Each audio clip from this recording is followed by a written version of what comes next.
up? Bienvenue sur le podcast Conversation Awesome avec Karmakin. Mon nom est Claudia et ma mission avec ce podcast est de t'amener dans un monde d'inspiration, de découverte et d'apprentissage. À travers des épisodes solo ou avec invités, en français and in English, attends-toi à une panoplie de sujets et d'histoires variées en lien avec la santé, les habitudes de vie, le développement personnel et spirituel et tout ce qui peut t'aider à vivre une vie awesome, épanouie selon tes termes. I am honored and so grateful that you're here. Merci de partager le podcast en grand nombre, de t'y abonner et de laisser 5 étoiles et un review sur ta plateforme d'écoute préférée. All right, let's dive in dans la nouvelle conversation de la semaine et merci encore d'être à l'écoute. You're awesome.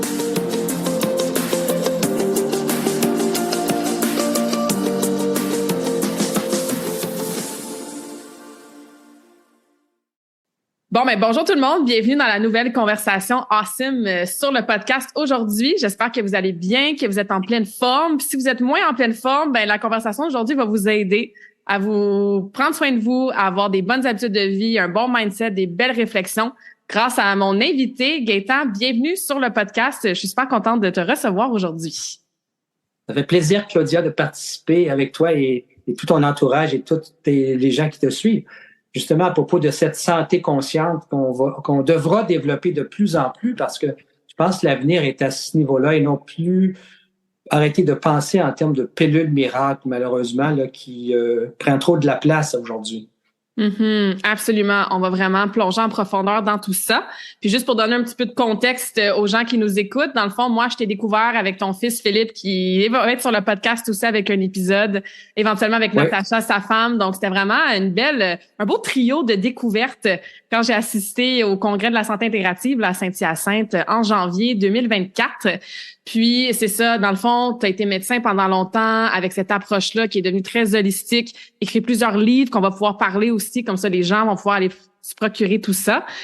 Parle-nous un petit peu de ton parcours, ton expérience, ta passion. Qu'est-ce qui t'a amené à transitionner vers cette approche-là très, très intégrative, aller chercher, comme on disait avant de peser sur enregistrement, le médecin intérieur, puis partir d'une approche exactement, tu sais, qui est vraiment peut-être plus pilule miracle à attends une minute, là, il y a peut-être d'autres corps puis d'autres façons de voir la santé repensée, qui est en fait le titre d'un de tes livres. Donc, parlons un petit peu de ce parcours-là. Là. Oui, tout à fait. Je pense que c'est une notion importante et tu le développes graduellement. Disons que j'ai commencé, ça fait 46 ans de pratique. Hein, je suis retraité depuis 2022 seulement. Après 46 ans de pratique. Mais il faut dire que j'ai commencé mes débuts en termes médicaux, si on veut, pur et dur. Là. J'étais urgentologue pendant 7 ans à l'hôpital Maisonneuve. Et pour moi, c'était important d'avoir un hôpital où il y avait... j'étais frais moulu de l'université, plein de belles notions. Tu sais, sauver des vies, c'est à peu près ça à l'époque quand tu es urgentologue. Et les plus gros cas arrivaient là-bas à l'hôpital Maisonneuve. Et pendant cette approche, donc, qui était très scientifique, très terre à terre, si on veut, parce que c'était à propos de la survie des gens, c'est la place des urgences. À un moment donné, je voyais ces gens-là et je devais les revoir par la suite. Et quand je les revoyais au bureau, et là, j'avais plus mon temps de dire, pourquoi est arrivé telle chose? Et c'était le pourquoi, là, je pense que c'était d'à peu près toutes mes approches dans la vie, puis en médecine aussi. Pourquoi telle maladie arrive? C'est sûr qu'on peut bien mettre un plaster, en dire, OK, gars, tu as mal à la tête, et voici un analgésique, bonjour. Mais pourquoi tu as des douleurs de tête? Pourquoi tu as des douleurs de ventre? Pourquoi tu as des douleurs d'épaule, etc.? Il y a toujours un pourquoi en arrière de ça. Et c'est remonter à la source. Et c'est là que j'ai connu à l'époque, il y a peut-être 25 ans, l'Institut de médecine fonctionnelle. Donc, c'est une institut américaine qui est organisée en rapport avec le pourquoi des maladies. Donc, au lieu de traiter le symptôme, on remonte à contre-courant jusqu'en haut. Qu'est-ce qui a pu précipiter ça pour qu'un jour, on se réveille? Ah, pourquoi je suis diabétique? Mais tu n'es pas diabétique du jour au lendemain. Quand on est diabétique, par exemple, ça fait des années que ça se prépare. Est-ce qu'il y a moyen d'aller voir en haut qu'est-ce qui s'est passé pour qu'à un moment donné, au cours des prochaines années, tu vas devenir diabétique? Et c'était le but de la médecine fonctionnelle. Et la médecine fonctionnelle s'est appuyée beaucoup sur des piliers importants, c'est-à-dire notre style de vie, l'exercice, l'alimentation, la gestion du stress. Et ces choses-là étaient tellement importantes que finalement, les grandes études, même expérimentales américaines et à travers le monde, démontraient que si on faisait un mode de vie sain, eh bien, à peu près 60% de toutes nos maladies, le cancer inclus, là, 60% de toutes ces maladies-là n'auraient pas raison d'être chez l'être humain. C'est fantastique quand tu vois ça. Ouais. Hein, ça se peut-tu que 60% de nos maladies, ça c'est au Cleveland Clinic qui avait fait une grosse étude, là. Et en plus, c'est que en plus d'avoir des gens en santé, ben on sauvait aux États-Unis, là, il y avait calculé autour de 1000 milliards qu'on sauvait sur les 10 prochaines années. C'est fantastique, mais en même temps, il y a quelque chose qu'il faut vraiment mettre de l'avant actuellement. On peut plus se fier toujours à la pilule. Tu sais, il faut cesser de chercher cette pilule miracle parce que il n'y en a pas de pilule miracle. Les gens meurent aujourd'hui, c'est pas de maladies aiguës. La plupart, ce sont des maladies chroniques qui vont finir finalement par un décès après 10 ans, 20 ans, 30 ans. On était spécialiste auparavant dans les maladies aiguës au sens que la plupart des gens mouraient d'infection. Et quand est arrivée la sainte pilule, les antibiotiques, eh bien, bravo, parce que là, on traitait enfin les gens. On s'est aperçu qu'à un moment donné, aujourd'hui, bon, on a nos antibiotiques quand c'est nécessaire, mais les gens aujourd'hui ne meurent plus d'infection. La plupart du temps, les gens vont mourir de maladies chroniques, que ce soit de maladies cancer, que ce soit de maladies de cœur, de diabète, maladies neurologiques. Et à ma grande surprise, puis à mon grand désespoir en même temps, c'est que, étant médecin, je réalise que même si ça fait 45 ans que je fais de la médecine, eh bien, année après année, il y a plus de maladies de cœur, il y a plus de cancer, il y a plus de diabète, il y a plus de toutes. Les maladies auto-immunitaires, puis c'est quasi exponentiel. Mais j'ai dit, moi, médecin, à un moment donné, non, je peux plus continuer à voir la façon dont on nous montre la maladie est rendue tellement importante. D'ailleurs, ça gruge le plus gros partie de notre budget, ça en va dans la santé, ce qui est c'est une énormité. Ça devrait pas. L'individu a tellement de ressources. Si c'est bien appliqué, eh bien, les maladies devraient être quelque chose qui arrive de temps en temps. C'est pas normal d'être toujours malade parce qu'on a 65 ans. C'est comme si on a fini par croire qu'étant vieux, on est malade. La vieillesse égale maladie. La vieillesse égale là, actuellement, dans nos CHSLD, c'est 14 sortes de pilules par jour. Je dis bien 14 sortes de pilules, pas 14 pilules, 14 sortes. Ça, c'est au Québec. Ça, c'était fait par nos pharmaciens il y a 4-5 ans. Et je suis convaincu que la plupart des médecins, puis même des patients, ne savent pas à quel point on bouffe des pilules. Et donc, c'est important de dire, wow, il y a quelque chose qui va pas là, dans la société. Puis si on regarde le modèle américain qu'on suit de plus en plus, eh bien, les gens aux États-Unis c'est probablement le pays qui est le plus malade par tête. Incroyable. Assez que même, il y a de la misère à recruter des gens pour faire le service militaire parce que la plupart des gens ne sont même pas en santé quand ils sont jeunes pour aller dans le service militaire. Mais c'est incroyable. C'est incroyable où on est rendu. Mais la beauté quand même dans tout ça, c'est qu'on commence à développer de plus en plus du pouvoir, aller chercher notre santé et voici comment on peut aller la chercher avec des moyens simples, avec de la connaissance. Et d'ailleurs, bravo pour tes émissions parce que c'est vraiment de ça dont on a besoin. Parce que les grands médias publics, là, on en parle très, très peu de ça. Alors que je vois que c'est tous les petits médias privés ici et là qui font la différence avec des études, avec des enseignements, des connaissances qu'on apporte à la population. C'est vraiment à propos de reconnaître un peu comment on fonctionne, de qui on est fait, c'est quoi nos pouvoirs également pour permettre justement à cette santé puis à ce bonheur d'être présent dans notre vie.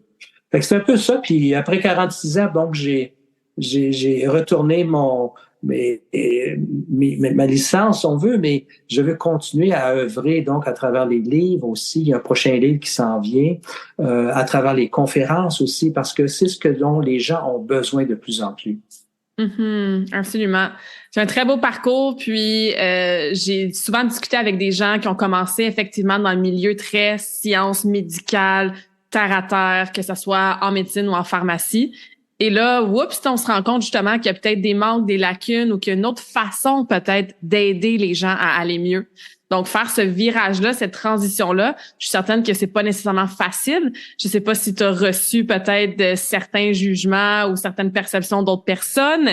Ça prend parfois de la résilience, même en tant qu'individu, de dire et de faire des choix santé quand la plupart des gens autour de soi, parfois, font pas nécessairement les meilleurs choix pour leur santé. Comment est-ce qu'on peut gérer ça puis approcher notre propre parcours de santé, de bien-être, de bonheur au-delà peut-être de la pression sociale ou au-delà de certains titres qu'on avait avant et au-delà de justement les médias, ce avec quoi on se fait bombarder à tous les jours?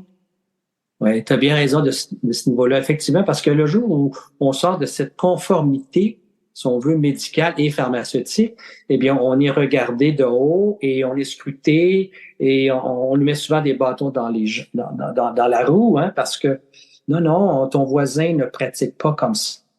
Parce qu'une chose qui est quand même curieuse au niveau de notre médecine, le corps médical, le Collège des médecins du Québec, c'est un des articles de déontologie. Il faut que tu travailles comme tes pairs. Et tes pairs, c'est ceux du Québec. Fait que moi, si j'allais chercher des nouvelles techniques en Europe, en Italie, en Allemagne, en France ou aux États-Unis, j'avais de la difficulté à l'appliquer ici parce que je ne pratiquais pas effectivement comme mes pairs au Québec. Et ça, c'était probablement un point majeur, mais j'étais quand même chanceux d'une certaine façon parce que je contournais ça, puis on était low profile un peu dans tout ça, de sorte que j'ai pu aider beaucoup de gens. J'étais en passant, on parlait de parcours au départ, donc après mon parcours de doctorat en médecine, j'ai fait plusieurs développements, si on veut, en médecine avec des grands centres comme Harvard, Yale, Georgetown aux États-Unis, où on apprenait la médecine fonctionnelle. Et donc, ça s'est ajouté à mon parcours. Mais en même temps que ça, j'ai commencé aussi à m'intéresser à l'acupuncture parce que je dis, ça, je connais pas ça. Puis je vois qu'il y a des résultats fantastiques qu'on peut aller chercher avec ça. Donc, c'était toujours cette ouverture du médecin qui était prêt à ouvrir partout pour voir qu'est-ce qui pouvait soulager la douleur avec le moins d'effets possible, moins d'effets secondaires. Et c'est de là que j'ai été donc acupuncteur. Et en faisant mon cours d'acupuncture, mon voisin de gauche est un chiro. Puis là, je le voyais faire à un moment donné. Je me souviens pendant qu'on était en cours, et là, tout à coup, une personne plus capable de se lever de sa chaise, carrément barrée, souffrant. Mon voisin de gauche, qui était chiro, il l'a allongé sur la table. Il a fait 2-3 passes que j'appellerais un peu miraculeuses. Puis le patient s'est remonté sur ses jambes, puis il était comme débarré tout d'un coup. Hey, je dis, moi, je connais pas ça, là. Faut que j'aille voir ça. Fait que j'ai fait le cours en chiropraxie, en ostéopathie. Après ça, c'était la nutrition aussi. J'ai vu à quel point l'élément nutritionnel, parce qu'un de mes fils avait toujours des otites, puis j'avais beau avoir été voir les plus grands spécialistes, même à l'hôpital où j'étais, et ça ne suffisait pas. Même s'il y a quelque chose, mon fils, à force de prendre cette médication-là et ces techniques d'infiltration, je le voyais dépérir. Il était tout cerné. Je reconnaissais plus l'enfant que j'avais connu, tellement il semblait appauvri dans sa joie de vivre, même au niveau locomoteur, je voyais qu'il était comme, tout était ralenti. J'ai décidé d'arrêter ça. Puis justement, j'avais un ami que je connaissais. Il faisait de la naturopathie. Là, j'ai dit, mon fils fait des otites à répétition, il prend des antibiotiques à la tonne, ça pue d'allure, je peux plus continuer, j'arrête tout ça. Il me regarde, puis simplement, comme ça, il dit, arrête le lait. Là, tu sais quoi ça? Comme ça, là. J'ai dit, il y a 1 an et demi, 2 ans, là, lui, là, le lait, c'est très important pour lui. Il dit, arrête le lait. Fait que c'est tout ce qu'il me dit. J'arrête le lait. Et à ma grande surprise, là, j'avais commencé un petit peu l'acupuncture, j'avais fait de l'acupuncture, fait j'arrête le lait complètement. Et à ma grande surprise, les otites ont disparu. Là, je dis, comment ça qu'on m'a jamais montré ça en médecine? J'ai dit, j'ai traité beaucoup d'otites avec des patients qui m'arrivaient, des enfants, etc., avec des antibiotiques. Et là, c'est pas les antibiotiques. Arrête le lait. Puis la deuxième chose qu'il m'avait dit de faire, c'est fais-toi de l'huile d'ail. De l'huile d'ail, mais j'ai dit, on prend ça où? Tu t'en fais toi-même, là. Tu prends une gousse d'ail, t'écrases ça comme il faut dans de l'huile d'olive et tu laisses ça à la température là, un petit peu chaude ou sur le bord de ta fenêtre au soleil. Et ça va faire de l'huile d'ail. Tu ferais simplement l'huile et tu mets des gouttes d'huile d'ail dans l'oreille infectée. sain que ça. Mais à bien y penser, ça a bien du bon sens. Moi, j'ai jamais vu des microbes qui pouvaient pousser à un endroit où il y avait de l'ail. De l'ail, c'est vraiment voilà, puis naturel. Ben, c'est ça qui a fait que finalement, c'était complètement terminé, les otites. Et là, j'ai eu tellement d'enfants qui sont arrivés parce que j'étais le médecin qui prescrivait de l'huile d'ail avec le vitamine D et un peu d'acupuncture et cesser le lait. C'était incroyable. C'est incroyable. Et aucun antibiotique. Et la bonne nouvelle, c'est que j'ai réalisé, on a dit, comme 30 ans plus tard, que 90% des otites ne sont pas bactériennes, elles sont virales. Et donc, comme elles sont virales, aucun antibiotique n'agit pour ça. Donc, il n'y avait même plus besoin d'avoir des antibiotiques pour des otites. On pouvait simplement faire ça, vérifier une semaine ou deux après et tout rentrer dans l'ordre. C'est des choses où c'était tellement important, j'ai réalisé, je dis, bon, il faut que je fasse un cours de naturopathie. Fait que j'ai fait ma formation en naturopathie aussi. Et mes premières conférences que j'ai faites, je me souviens, à un moment donné, il y avait 2 étudiants en médecine, en première année de médecine, qui sont venus écouter le cours. Puis on trouvait ça vraiment intéressant à quel point l'alimentation pouvait changer l'espérance de vie, mais aussi changer les problèmes que les gens vivaient, par exemple, dans une maladie. La prévention et le traitement également par une alimentation très saine et certains suppléments, wow, tu renversais des maladies chroniques. Et ça, c'était vraiment une nouveauté pour les médecins, pour des médecins. Et là, les 2 jeunes femmes qui sont venues me voir, oh, merci pour la conférence, on a tellement apprécié. Fait que là, moi, je me dis, wow, ben tant mieux. J'ai dit, enfin, les jeunes médecins vont commencer à s'intéresser à l'alimentation. J'ai dit, ça devrait être même dans le cursum universitaire de parler de l'alimentation. Je dis, c'est combien d'années maintenant sur vos 7 années? Parce que c'est rendu 7 ans pour être médecin généraliste. 7 ans, c'est combien de semaines ou de mois l'alimentation? C'est à peu près, c'est 4 à 6 heures sur les 7 années. 4 à 6 heures. Et j'ai dit, voyons donc. Elle dit, oui, c'est abominable, hein? Avec ce que je viens de voir dans votre conférence, je réalise à quel point c'est important l'alimentation. Mais elle me dit, c'est pas ça le pire. Je dis, comment ça, c'est pas ça le pire? Non, parce qu'elle dit, le professeur qui nous donnait cette formation sur l'alimentation, elle a dit à la toute fin, vous savez, aujourd'hui, là, c'est plus tellement important l'alimentation parce qu'on a des médicaments. J'ai dit, comment nos jeunes médecins vont partir avec la notion go, faut apprendre c'est quoi une bonne alimentation, faut cesser enseigner à nos gens à quel point prendre des aliments ultra transformés. Faut arrêter ça complètement. Faut prendre des aliments biologiques, des aliments frais, etc. Mais j'ai dit, wow, on a encore fait qu'on a encore beaucoup de travail à faire. Faut pas arrêter de faire des émissions comme ça.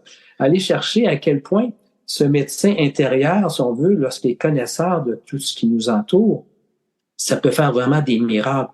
Parce que pour moi, l'être humain, ça devrait être en bonne santé. On voit les animaux sont pas tous malades. Là, on voit de plus en plus nos animaux domestiques être quasiment comme nous. Pourquoi? Parce qu'ils mangent encore là de la moulée, des restants de ci, de ça, c'est transformé encore là. Même pour mon chat, il faut que je m'organise pour essayer d'avoir des aliments biologiques. Tu peux t'imaginer? Parce que lui-ci, il va être malade beaucoup plus vite. Fait que c'est pas ça que je veux. Moi, je veux pas que mon chat soit malade à 10 ans, dire, il s'en va pour les 3-4 dernières années, ça va être clopin, puis ça va finir là. Non, il y a moyen d'être en santé, puis à un moment donné, mourir un jour, parce que la vieillesse est là aussi. Tout ce qui est biologique a un certain temps à un moment donné, donc ça va arrêter. Mais pourquoi souffrir? Tu sais, c'est pas normal. On s'aperçoit aujourd'hui que, OK, on vit un peu plus longtemps, sauf depuis 4-5 ans, c'est plus vrai qu'on vit beaucoup plus longtemps. On a plafonné sur ce qu'on appelle l'espérance de vie. Hein? On a plafonné. Là, on ne continue plus à monter. C'est à peu près 80, dépendant, 82 pour la femme. Mais on a plafonné. Ça veut dire que même on a commencé à rétrograder. Aux États-Unis, c'est commencé, ils sont sur la pente descendante de l'espérance de vie. Malgré la haute technologie, malgré la pharmaceutique, et on s'aperçoit qu'il y a quelque chose qui ne va pas, là. Quelque chose qui ne va pas. Parce que l'alimentation, notre environnement est tellement pollueur, si on veut, agresseur, et qui est à la source de la plupart de nos maladies chroniques. Eh bien, c'est là qu'il faut commencer. La prévention, c'est quelque chose, à mon avis, de primordial.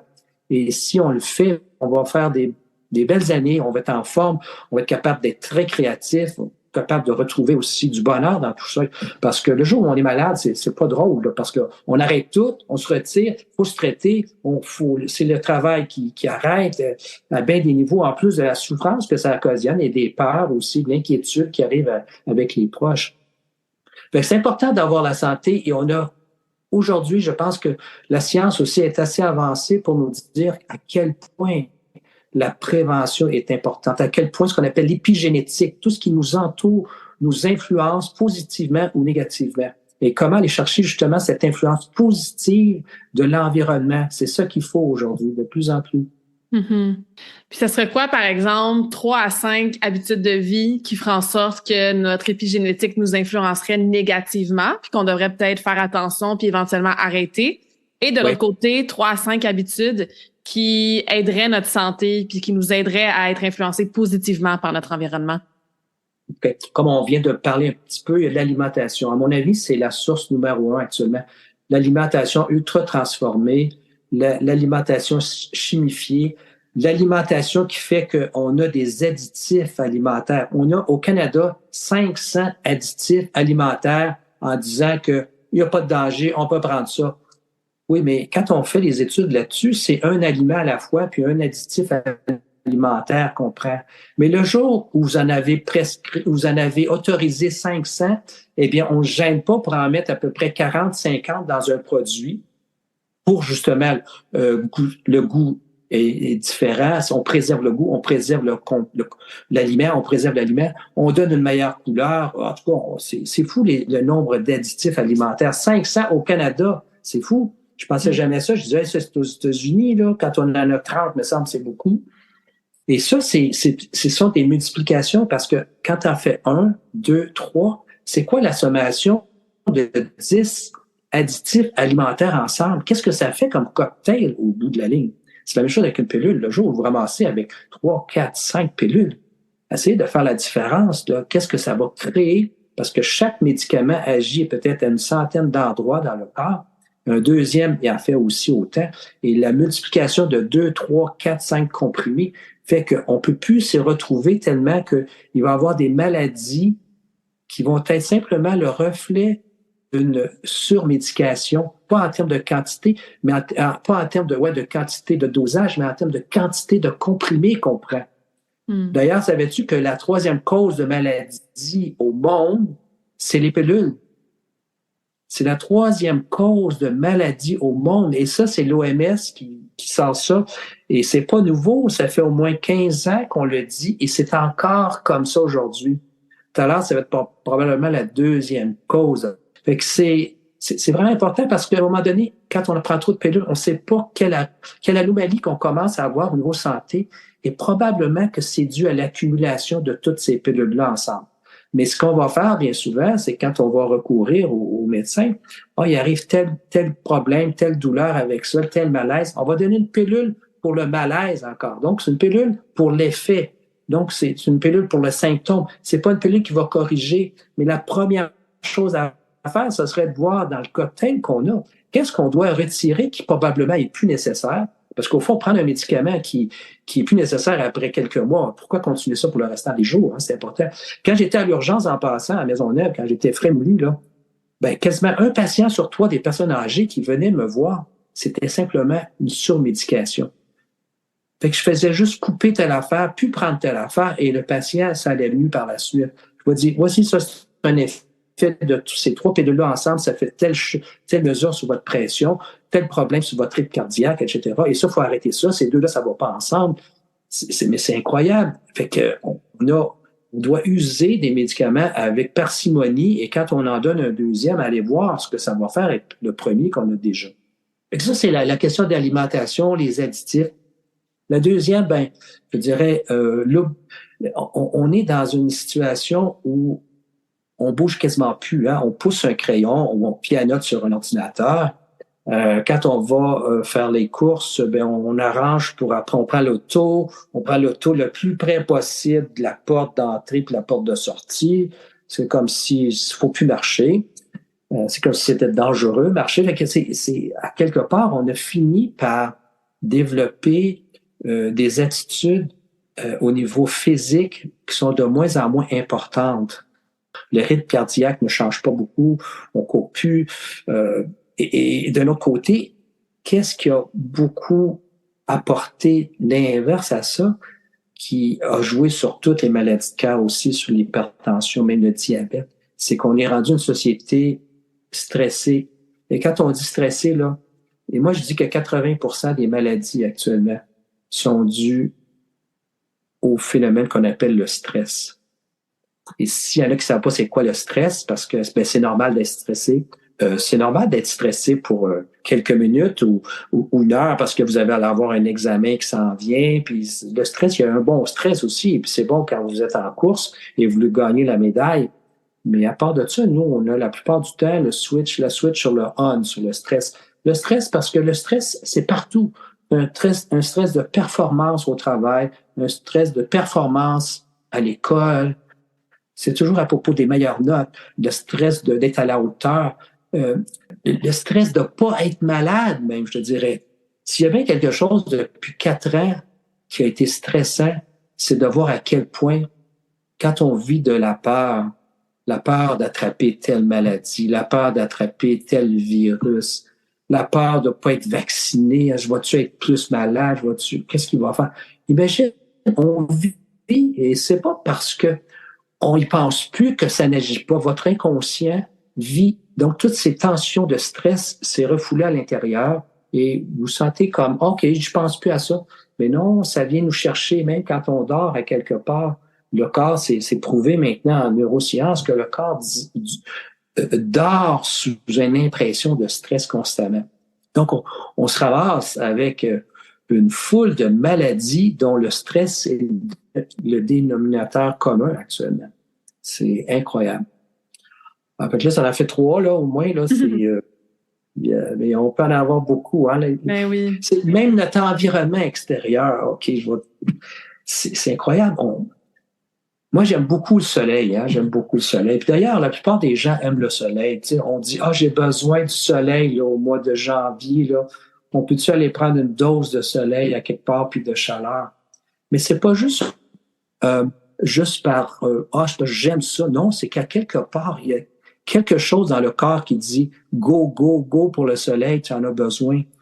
Le soleil, c'est de la lumière. On est composé de lumière aussi. Et ces lumières-là qu'on a du rayonnement solaire, c'est des multiples fréquences. On sait à quel point, par exemple, la vitamine D, soit dit en passant, on devrait tous en prendre parce que malheureusement, ici, au Québec, le soleil, à partir du mois de septembre jusqu'au mois de mai, on n'en a plus. Même s'il y a un soleil de présence, un soleil d'hiver, c'est un soleil au zénith, il n'y a plus d'absorption de vitamine D qui est fait par la peau. Parce que le soleil est trop bas. Il faut vraiment qu'il soit à l'horizontale. Donc, la meilleure façon d'aller chercher une bonne vitamine D que le soleil va synthétiser sur la part du soleil, c'est mettons, de 10 heures à 2 heures. C'est le moment aussi où le soleil est le plus chaud, évidemment, il va brûler plus. Mais on n'est pas obligé de passer des heures au soleil. 20 minutes, 25 minutes au soleil, en costume de bain, quand c'est possible, eh bien, vous allez chercher de la vitamine D. Et sais-tu combien que le soleil nous donne de vitamine D dans une séance de 20 minutes en costume de bain?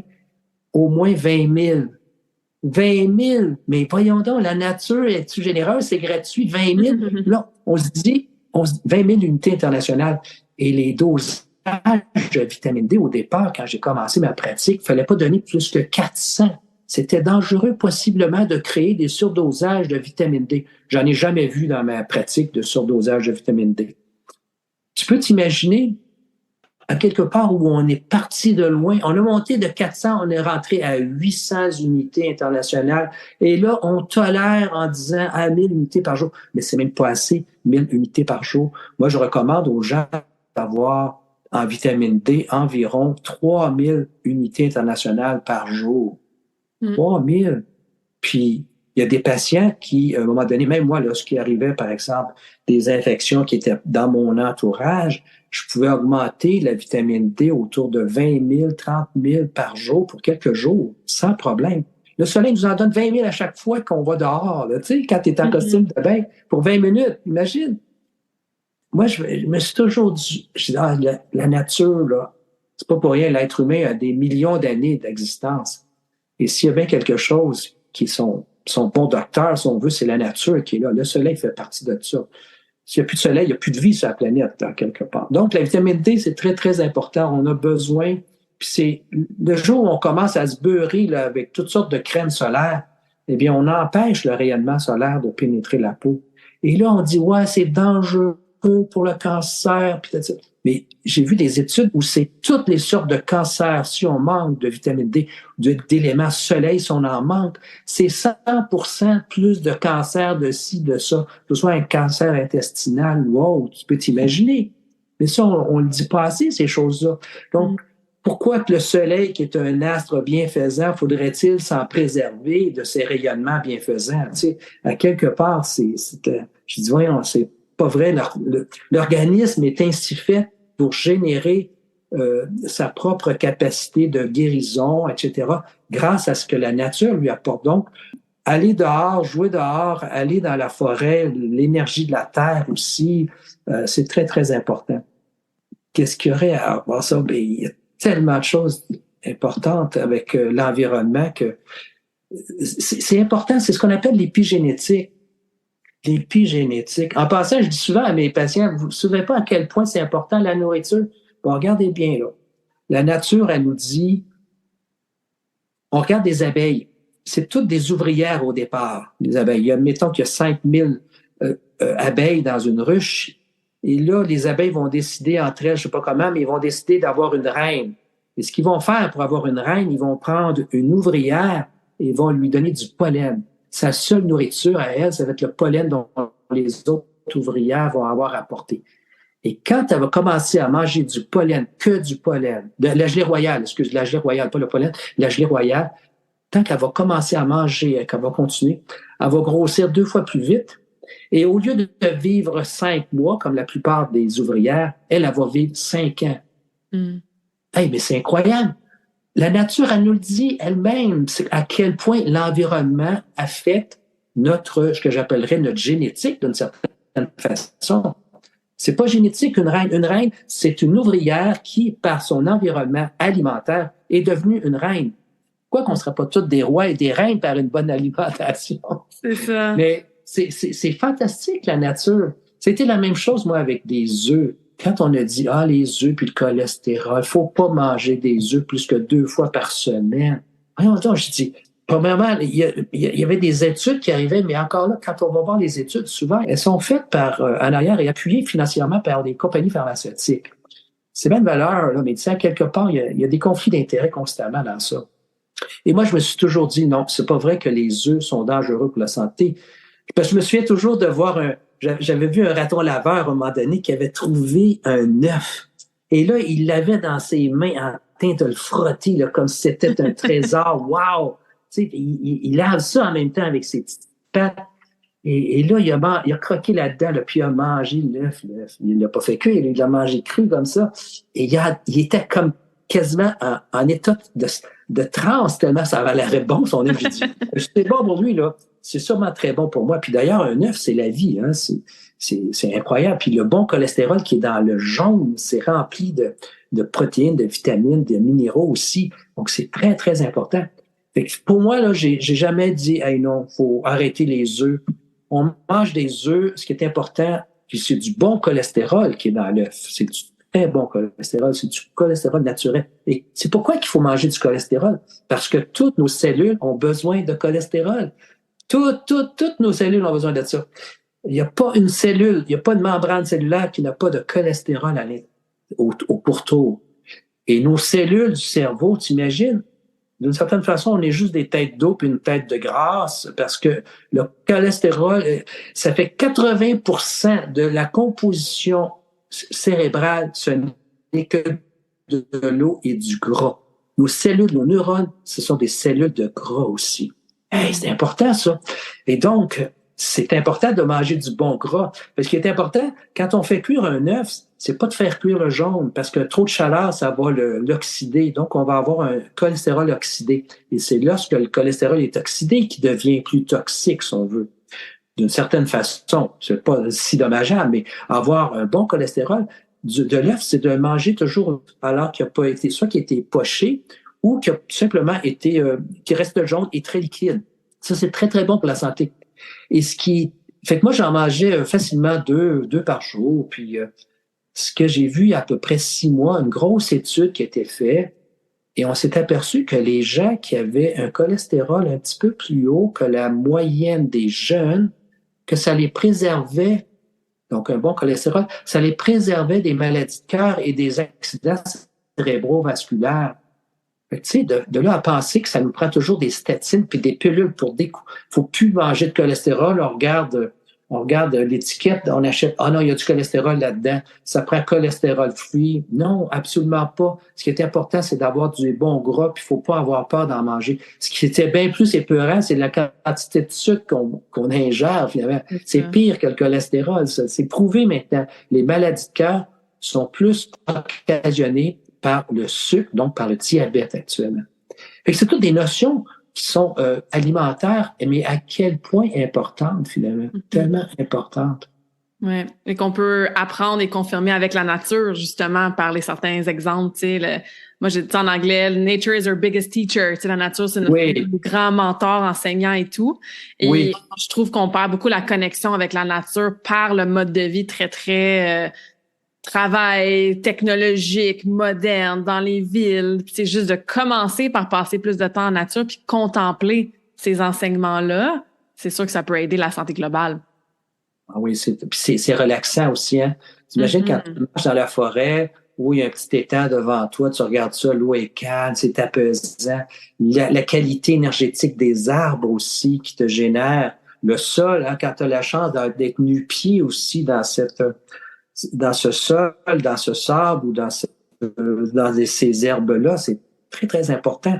On n'a pas besoin de tellement de choses, c'est juste de retrouver la nature et c'est elle qui va se charger de nous garder toujours en santé.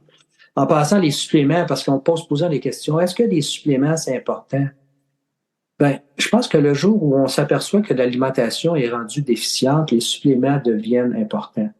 C'est sûr que si on est capable d'avoir des aliments frais chez soi, d'avoir son petit jardin, puis tout ce qu'on a besoin à portée de main, toujours bio, évidemment, les suppléments sont moins importants. Mais il y a toujours des suppléments qui sont quand même importants. Par exemple, la vitamine D. On devrait toujours en prendre de la vitamine D tous les mois de l'année. C'est important, la vitamine D.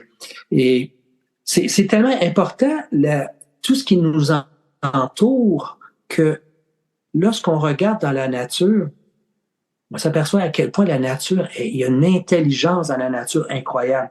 J'étais surpris de voir parce que souvent on dit, c'est génétique. Mon père est diabétique, ma mère est diabétique, donc je serai diabétique, ça finit là.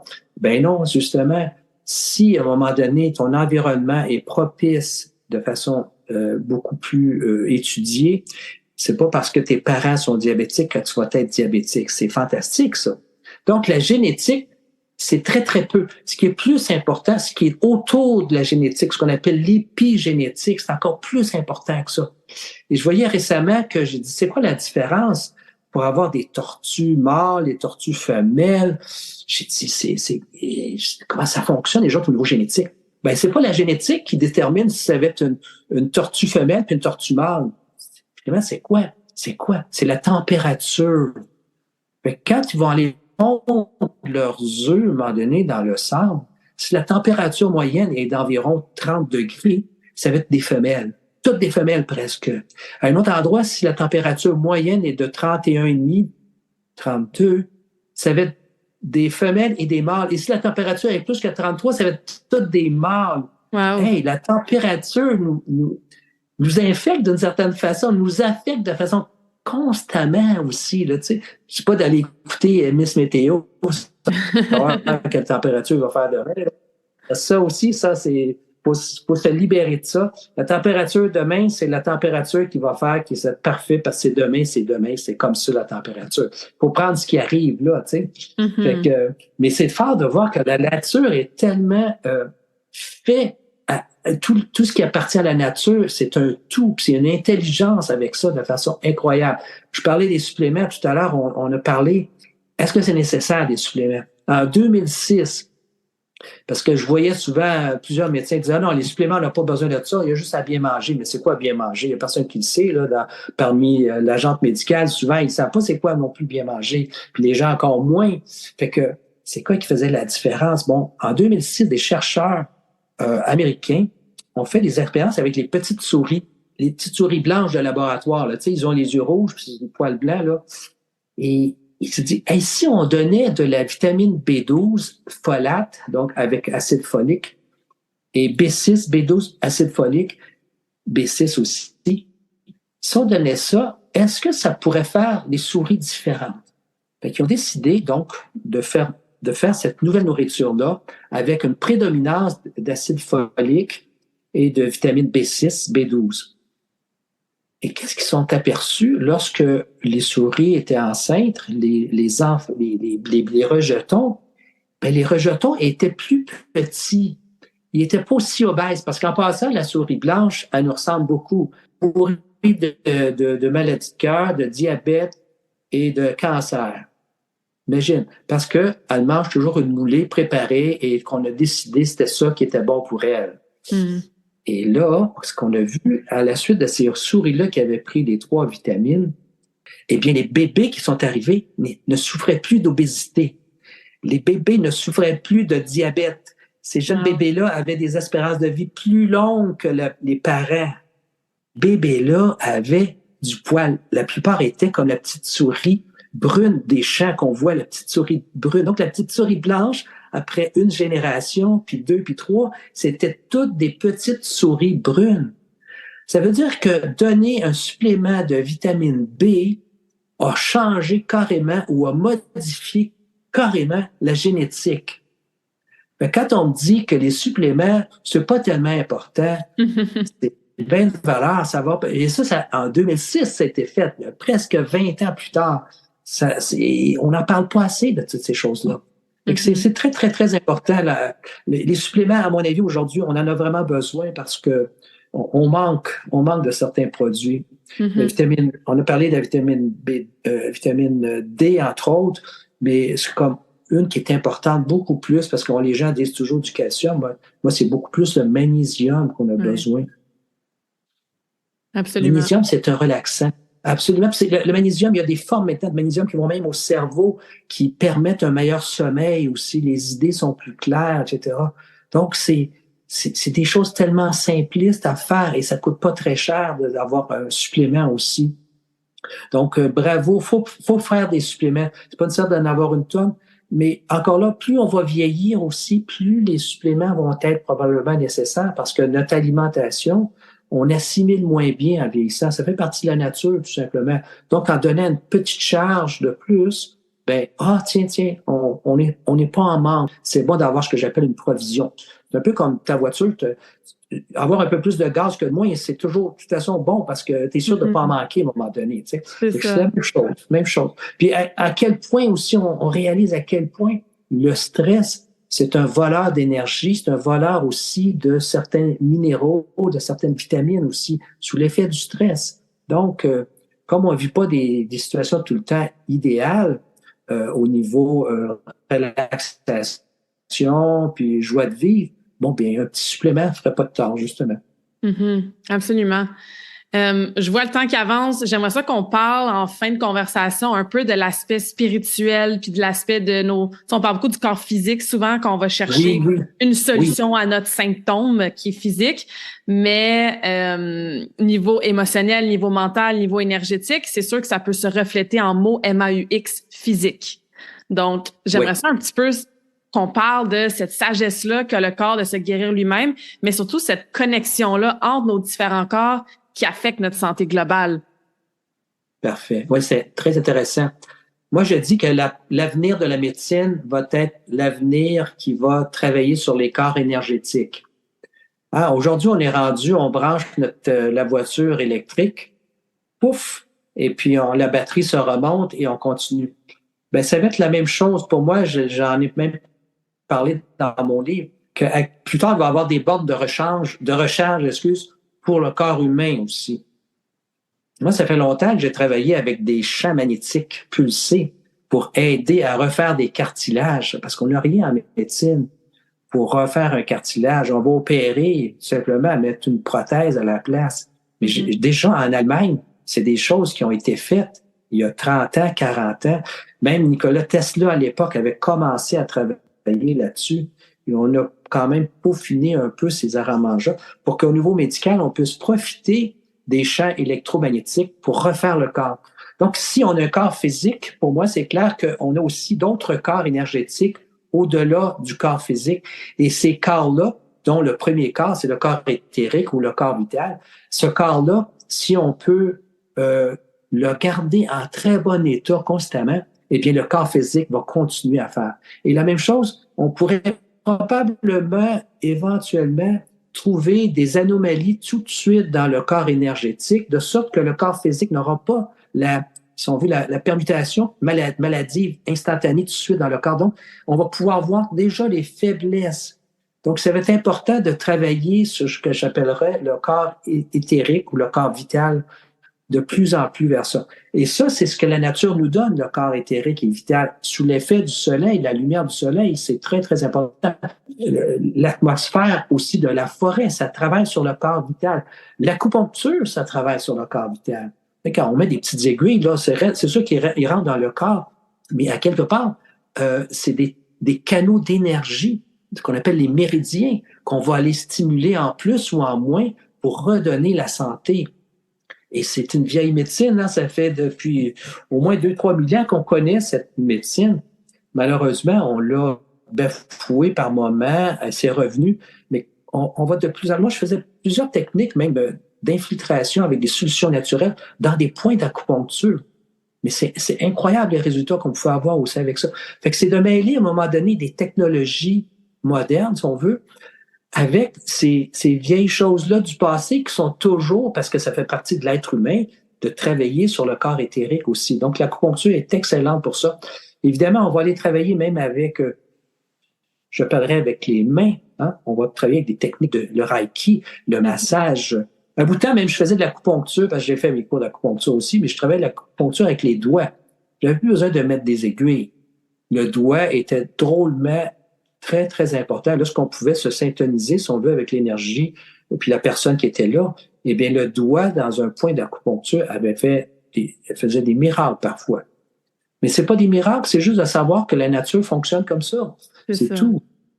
Et c'est ça, il faut vraiment que les gens reconnaissent ce pouvoir qui leur appartient, ce pouvoir qui est à l'intérieur d'eux, et non pas toujours remettre leur pouvoir à l'extérieur d'eux dans un médicament, par exemple.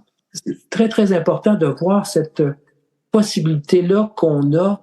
Le corps humain, il est fantastique, puis on est en train de le découvrir de plus en plus. On parle même d'intelligence artificielle, tu sais, comme si le cerveau de l'être humain, tout à l'heure, il va être dépassé par l'intelligence. Absolument pas. Il y a rien d'aussi fascinant qu'un cerveau naturel, qu'une intelligence moi j'appelle ça pseudo-intelligente parce qu'au fond, l'ordinateur n'est pas intelligent. Il faut le nourrir d'informations.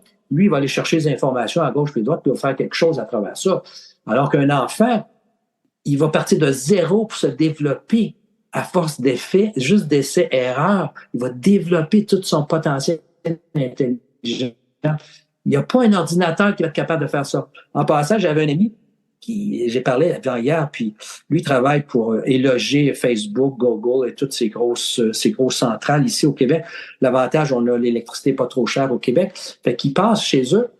Il dit, nous autres, dans notre bâtisse, là, d'à peu près 200 000 pieds carrés, il dit, on a l'équivalent d'un village complet au niveau électricité. Je dis, comment ça?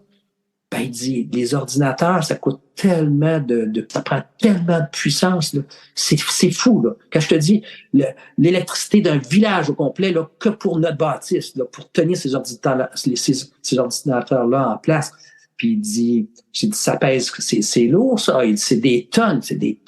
Hey, mais j'ai dit, savais-tu ça que notre tête, pour fonctionner, notre cerveau a besoin de 20 watts, pas plus que ça. 20 watts, c'est le courant électrique que le cerveau a besoin. Et ça veut dire ça que le cerveau ne pèse qu'à peu près quelques livres au lieu des 1000 tonnes d'ordinateurs qui sont dans toutes vos bâtisses pour faire plus que ça en plus. Puis en plus, il dit, il y a 2 jambes, notre ordinateur, il peut se déplacer où il veut, puis quand il veut. mais c'est fantastique. Il faut vraiment reconnaître que la nature, elle est tellement bien faite. L'organisme humain, c'est toute une puissance qui est là-dedans. Et de plus en plus, on commence à libérer puis à donner cette information à quel point c'est puissant. Parce que le jour où on réalise à quel point c'est puissant, ben on va prendre cette puissance-là. Le jour où on ne le sait pas, ça reste là, il n'y a rien qui se passe. Mais il faut de plus en plus aller vers ça. Et quand on a écrit, Philippe et moi, le livre là, sur la physique quantique et la spiritualité, ben c'est à propos de ça, ce monde de possibilités. C'est un monde de possibilités. Fait que la possibilité d'être un super brillant, intelligent ordinateur qui est dans notre tête, de le développer de façon incroyable et dépasser même. Il n'y a pas un ordinateur qui peut faire ça à date. Donc, tu vas aller chercher certaines personnes hautement capables de faire des calculs en l'espace de 3 secondes, 1 seconde, ils sont capables de donner les chiffres. On a 75 milliards, 80 milliards à peu près de cellules neurones. Chaque neurone fait une interconnexion avec 10 000 autres neurones à chaque fois. Imagine le potentiel qu'il y a de connexion dans notre cerveau. Fait qu'il s'agit simplement de bien aligner ça, de voir la puissance qui va sortir de là-dedans tout à l'heure. Fait que tout à l'heure, on va faire ce que j'appelle des miracles. On fera pas des miracles d'une certaine façon parce qu'on va savoir, la science va être capable de dire voici pourquoi ça marche comme ça. Et les sciences quantiques, c'est une science énergétique, c'est vraiment à propos de ça. Et l'énergie, ben, c'est la spiritualité qu'on enseigne depuis des milliers d'années. C'est ça. Il y a un principe universel qu'on appelle l'unicité. On est toutes unis, tout est interrelié. Le jour où on comprend ça, là, à un moment donné, tout s'arrête dans le sens qu'on arrête de faire des guerres. Parce que ce qu'on fait à l'autre, c'est ce qu'on le fait à soi. Puis on est tout interreliés. On fait toute partie d'un grand tout. On est toute partie de ça. Imagine. Fait que c'est tout à l'heure, là, ça va être fantastique ce qu'on va pouvoir découvrir, ce qu'on va pouvoir aussi assumer en termes de bonheur dans une population qui va être de plus en plus vers ce que j'appellerais les principes spirituels, pas les religions, les principes de l'esprit en arrière de ça. Donc, cette conscience universelle qui nous baigne tous. Il y aurait tellement à dire dans tout ça. Oui, c'est ça. Puis c'est pour ça qu'on va inviter les gens à se procurer les livres. Fait que dans le fond, on a déjà nommé La santé repensée. Il y a La douleur repensée, Question de vie ou de mort. Il y a un livre qui s'en vient. Donc, Gaëtan, où est-ce qu'on peut se procurer tes livres, éventuellement assister peut-être à des conférences pour en continuer à t'écouter parler puis à avoir toutes ces belles réflexions-là puis ces propos-là super intéressants puis inspirants? Ah, good. Les gens peuvent me contacter sur Facebook. J'ai une page Facebook, c'est Dr Brouillard MD Facebook. Dr Brouillard MD Facebook. En passant, je ne suis plus médecin, là. Quand même, je ne fais plus de médecine. Mais il faut que la page, si on veut, professionnelle, a resté avec ça. On ne pouvait pas la changer. Les livres, on peut les avoir dans toutes les librairies. Toutes les librairies, les gens peuvent les commander aussi par Internet aussi, c'est pas un problème. Le prochain livre qui va sortir dans un mois où Philippe et moi concocter justement un message de bonheur à travers les spiritualités et les sciences quantiques ensemble réunies pour la première fois. Et ce livre-là va être disponible à partir de la 3e semaine du mois d'octobre. Donc, on va faire des conférences aussi au tout début du lancement du livre également. Et oui, je fais des conférences. Il y a des gens qui sont intéressés aussi à ce que je participe à leur podcast. Ça fera plaisir aussi.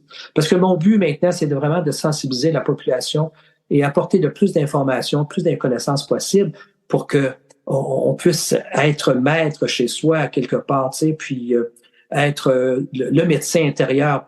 Parce que c'est lui qui va commencer. Tous les petits bobos qui sortent, il y a moyen de les arrêter la plupart du temps dès qu'on commence à contacter c'est quoi qui se passe dans le corps et aller chercher des solutions simples. C'est sûr que la chirurgie, la médication, la technologie pharmaceutique va avoir toujours sa place, mais peut-être pas la place première comme ça devrait toujours être actuellement. Je pense que le jour où on commence à avoir une petite toux avant de se ramasser à l'urgence ou prendre tout de suite des pilules pour couper la toux, à donner une chance au corps de vérifier puis de neutraliser ces effets-là. Absolument, absolument. J'ai une dernière question à poser que je pose à toutes mes invités en fin de conversation, mais je voulais juste encore une fois dire merci pour ce partage-là. C'est vraiment rafraîchissant d'entendre quelqu'un avec un background médical parler de la santé repenser la santé différente, la santé holistique, la santé globale. Puis c'est pour ça, moi, c'est ça que je fais le podcast, hein, c'est pour avoir ce genre de conversation-là, pour aider les gens à se sentir mieux, à vivre une vie plus alignée, plus heureuse, puis à goûter qu'est-ce que c'était la vitalité puis l'énergie. Donc, j'apprécie beaucoup ton partage aujourd'hui, Gaëtan. Merci. C'est un grand plaisir, Claudia. Et salutations à tous tes gens qui te suivent. Et je trouve que nous allons vivre une ère fantastique, là. On voit qu'il y a du chaos un peu partout sur la planète, mais en même temps, le chaos va permettre justement d'avoir quelque chose de nouveau qui va surgir de tout ça.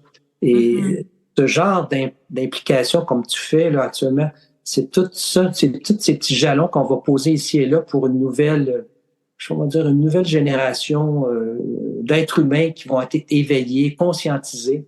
Parce que le mot ultimement, c'est la conscience, développer la conscience chez les gens. C'est uniquement ça.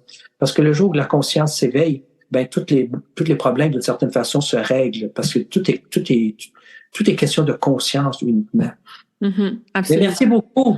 Ça fait plaisir. Je vous pose la dernière question pour finir le podcast. Est-ce que tu as une citation préférée? Puis ça serait laquelle et pourquoi?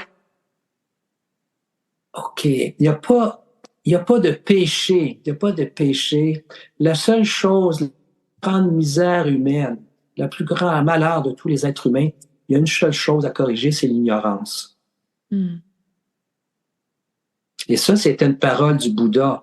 Le Bouddha avait dit tout est souffrance et la seule façon de corriger cette souffrance humaine, c'est justement à travers l'illumination. Il a été illuminé, mais c'est à travers cette connaissance à un moment donné.